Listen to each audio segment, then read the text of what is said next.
Oh yeah. Well, it's only a couple hours later here, and I want a little bit more of this. It was good, and yeah, I don't have to eat more, but it was so good. Yeah, anyway, that's how I like to reheat it. Just put it in the fridge right in the pan, and then warm it up. I got a good heat going here now, but I'll just turn that back a little bit and listen to it. And if it's a pasta with red sauce, or if what I've been doing recently is torturing the pasta. But that's a whole different, different method. Really good, lots of fun. And the reason I'm going to have an outdoor gas grill installed here, certainly before the summer's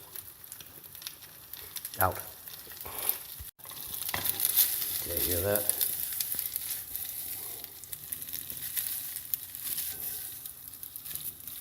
Okay, sometimes I turn the heat down a little bit.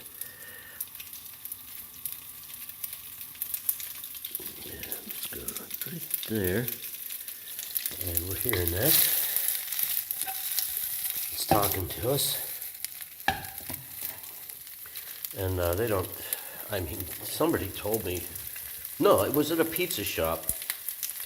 They said, we don't even have a microwave. And a lot of people don't here. It's like almost considered bad form to do that to food, to microwave it. They reheat with boilers and ovens and frying pans and all those types of things. They do a nice job of it. Oh my. A pea just fell out of the pan, and I picked it up and ate it. Oh, it's good. Yeah, this is a really excellent pasta. And I don't know that this one's going to be actually better when it's refried and a little bit crispy here. But you see how glistening it is. Can you see that? Let me turn off this light and see if it comes out a little bit better. Okay, you getting that? You see how it's kind of like got that glisten to it. That's a sign when the pasta's coming out pretty good. With some of these sauces, I don't know which sauces either. There's a big difference between. I mean, there's a lot of diversity in pasta sauces. That's a whole giant field. Back to this one, and just taking our time to reheat it slowly, and with any luck, we'll get a little bit of that crispiness that you can get on the pasta. That's something that the Assassin's pasta is really good at, but you need a good heat. This is a little bit low to go for the crispiness. We'll get some, but just keep it moving. Keep it moving. Let it heat up from the bottom. Let the heat do its work, and then move it around. Flip it over. I don't know how you can do this without one of these pans. These things are very common here. These really rounded frying pans. They're just fantastic.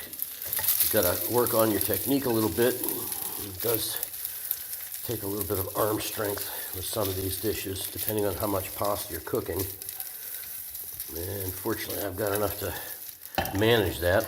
I suppose you could turn it over and keep turning it over and turning it over continuously, but nothing wrong with that. Just for me, just seems easy. Give her a couple like that.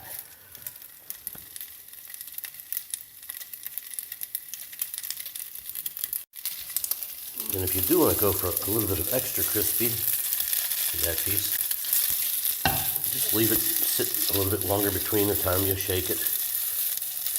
Let those ones in the bottom pick up earn their stripes, if you remember the old Oscar Mayer commercial.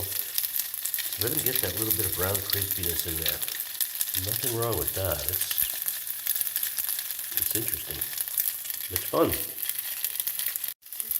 Okay, if you want to see this is done, pick out the least cooked one, the whitest most peaked looking one and try it.